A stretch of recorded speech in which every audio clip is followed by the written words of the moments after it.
যদি তোমার কন্যা সন্তান হয়ে থাকে তাহলে নিশ্চিত থাকো, তোমার মৃত্যুর পরেও কেউ কিছু বছর পর যখন পিছন ফিরে তাকাবেন তখন বুঝবেন যা হয়েছিল সব ভালোর জন্যই হয়েছিল। কালো মানুষ কখনো প্রিয় হতে পারে না, শুধুমাত্র সোশ্যাল মিডিয়াতে প্রিয়।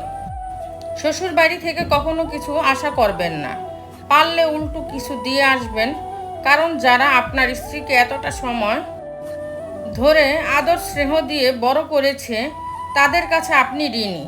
তারপরও আপনি যদি শ্বশুরবাড়ির কাছ থেকে কিছু আশা করেন তবে আপনি বিয়ে করলেন না, নিজের শরীর বিক্রি করে টাকা চাইলেন। জীবনে সব পাবেন কিন্তু মায়ের মতো একজন মা পাবেন না। আপনি হয়তো আপনার জীবনকে ঘৃণা করছেন যা চেয়েছেন তা না পাওয়ার কারণে, অথচ এমন কেউ আছে যে আপনার জীবনের মতো জীবনই কামনা করেছে।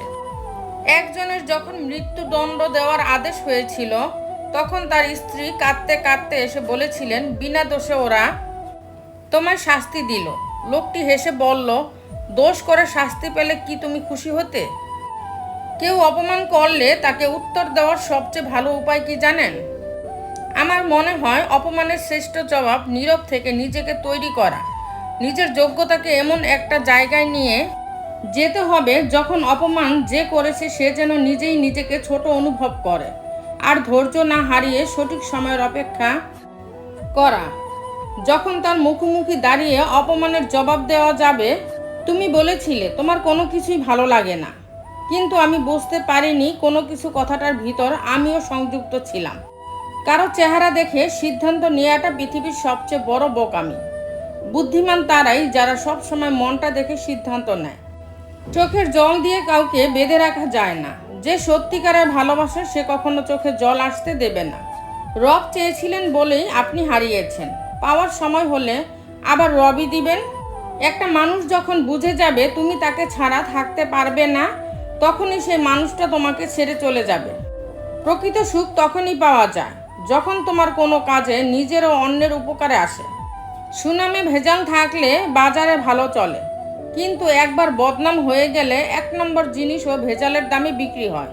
সফলতার জন্য ভাগ্য নয়, নিজের যোগ্যতার উপর বিশ্বাস রাখা উচিত। কিছু কিছু সম্পর্ক ভালোবাসার নয়, তারপরও একে অপরকে হারাতে চায় না। এটাই হচ্ছে পবিত্র সম্পর্ক, যার নাম বন্ধুত্ব। কাজ কিংবা মানুষের মন আঘাত ছাড়া কোনোটাই ভাঙে না। হৃদয়ে আঘাত নিয়ে মানুষ বেঁচে থাকে ঠিকই, কিন্তু তাকে বাঁচা বলে না। কাউকে টাকা ধার দিলে ক্ষতির সম্ভাবনাই বেশি। হয়তো টাকাটা হারাবেন, নয়তো টাকাটা আদায় করতে গিয়ে নতুন একজন শত্রু লাভ করবেন। এই কথাটা মাথায় রাখা উচিত। দুদিন কেউ সুন্দরভাবে কথা বললেই সে আপন হয় না। দুনিয়া এখন বেইমানে ভর্তি। নিজেকে কঠিন জীবনে অভ্যস্ত করো, কারণ বিলাসিতা চিরস্থায়ী হয় না। তো বন্ধুরা, ভিডিওটি যদি ভালো লেগে থাকে তাহলে ভিডিওটিতে একটি লাইক করে দিবেন, চ্যানেলটিকে সাবস্ক্রাইব করে পাশে থাকবেন। আর হ্যাঁ, নিজের খেয়াল অবশ্যই রাখবেন, কারণ এই স্বার্থপর পৃথিবীতে আপনার খেয়াল কেউ রাখবে না।